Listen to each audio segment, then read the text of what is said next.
Better মতো কথা বলেছে, সত্যি বাপের বেটার মতো কথা বলেছে। কিন্তু সেই বাপের বেটাটাকে আমি একটু খুঁজতে চাই। যখন 9 বছরের ফুটফুটে তামান্নাকে খুন করে দিল, তখন আপনার কথাটা কোথায় ছিল?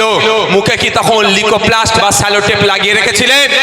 আমি জানতে চাই রাজবাবুর কাছে, যখন তাম আমাদের বাড়ির মেয়ে, আমাদের বাড়ির কন্যা, আমাদের বাড়ির সুকন্যা তিলোত্তমাকে যখন খুন করে ধর্ষণ করলো, তখন আপনি মুখে কি লাগিয়ে রেখেছিলেন? না তৃণমূলের ঝান্ডাটা লাগিয়ে রেখেছিলেন? আপনার পরিবারকে নিয়ে যখন কেউ কিছু বলেছে, তখন আপনি রে করে উঠলেন।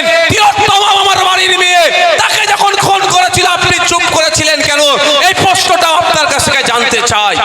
আমি জানতে চাই রাজবাবুর কাছে, পশ্চিম মেদিনীপুরে 54 বছরের একটি মহিলা মারা যাওয়ার পরে তাকে দাফন দিতে দিচ্ছিল না, দাফন করতে দিচ্ছিল না। আপনার দলের কিছু দামড়া ছেলে তোলাবাজ তখন কোথায় ছিলেন? ওই মহিলাটি মারা যাওয়ার পরেও ওর নিজের কবরস্থানে তিনি কবরস্থ হতে পারছিল না, তখন তো আপনার মুখে কথা ছিল না। আপনার তখন মুখে কোথায় কথা ছিল না কেন? 2023 পঞ্চায়েত নির্বাচন যখন মহিলা আইএসএফ এর বিরোধী মহিলারা যখন কন্টেস্ট করছিল, কারো কেউ বিভস্ত করার চেষ্টা হয়েছে হাওড়া জেলাতে, উলঙ্গ করে দেওয়ার চেষ্টা করেছিল, শুধু বিরোধী দল থেকে কন্টেস্ট করেছে বলে। তখন রাজবাবু কোথায় ছিল? কোথায়? কারণ আপনার আমার যখন রক্তের প্রয়োজন হয়, আমি ব্লাড ব্যাংকে গিয়ে বলি না আমি ওই ধর্মের মানুষ, ওই জাতের মানুষ, ওই বর্ণের মানুষ, ওই রাজনৈতিক পরিচয় আমি নিয়ে বহন করি, আমি ওই মানুষ, আমাকে ওই রক্ত দাও। যখন আমার প্রয়োজনে আমি শুধুমাত্র ব্লাড গ্রুপটা বলে রক্ত নিয়ে নিই, তাহলে অন্যের প্রয়োজনেও আমাকে এগিয়ে আসতে হবে, তাকে ব্লাডের ব্যবস্থা আমাকে দিক করে দিতে হবে। কারণ এই আপনার আমলিয়া অঞ্চলে বা দেগঙ্গাতে যেভাবে সবজির চাষ হয়, নিশ্চিতভাবে এইখানে কিন্তু ওইরকম ভাবে ব্লাডের চাষ হয় না, বা কোনো কলকারখানায় ব্লাড তৈরি হয় না, বা মাছ চাষের মতো, মৎস্য চাষের মতো ব্লাডেরও পুকুরে থেকে হয় না। তাই অনুরোধ করছি, মানব শরীর থেকে মানব শরীরে এই রক্ত দেওয়া হয়, তাই অনুরোধ আপনাদের করব, এই রক্তদানকে নিয়ে ভাগাভাগি, হানাহানি, বিভাজন করবেন না। বন্ধুগণ, আজকে আমরা তিলোত্তমার আর্জি করে তিলোত্তমার স্মরণে এই রক্তদান শিবির করছি। এই তিলোত্তমাকে কেন খুন হতে হলো, এইটা নিয়ে 2-4টে আমি চর্চা করতে চাই। গতকালকে দেখছিলাম ব্যারাকপুর বিধানসভার সম্মানীয় বিধায়ক রাজ চক্রবর্তী মহাশয় একটা এফআইআর করেছেন।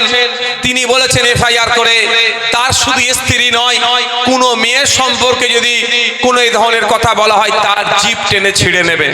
বাহ, বাপে আছে না, নিজের বেলায় আঁটি আঁটি, পরের বেলায় কি বলে গো, আজকে জ্ঞান দিচ্ছে। অবশ্যই শুভশ্রী ম্যামকে যদি তার শারীরিক গঠন নিয়ে কোনো কটু কথা বলে থাকে, তার বিরুদ্ধে আইএসএফ, তার বিরুদ্ধে নওশাদ সিদ্দিকী। আমাদের আদর্শগত লড়াই।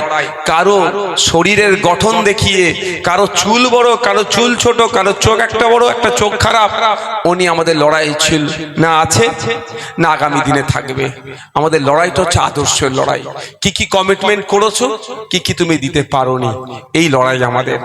কিন্তু সেই শুধু ওই মহিলা কার্ড খেলে সিম্প্যাথি নেবে, ওটাও কিন্তু আমরা হতে দেব না।